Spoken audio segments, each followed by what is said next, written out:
До основното јавно обвинителство Скопје пристигна уште 2 кривични пријави поднесени од Министерството за внатрешни работи против 2 лица за сторено кривично дело. Учество во толпа што ќе изврши кривично дело од член 385 од Кривичниот законник. За едното лице надлежен јавен обвинител по прибирање на доказите ја утврди дадената правна квалификација. Со оглед на обемната медицинска документација за здравствената состојба на осомничениот, јавниот обвинител кој постапува по предметот предложил до судија на претходна постапка од Основниот суд Скопје 1 од Скопје определување на мерки на предпазливост.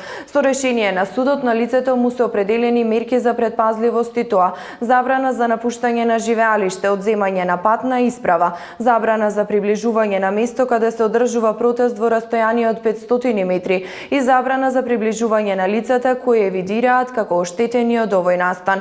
За другото лице за кое е поднесена кривичната пријава, основното јавно обвинителство од Скопје, ценејќи ги доказите, за сега ја прифати правната квалификација за сторено кривично дело.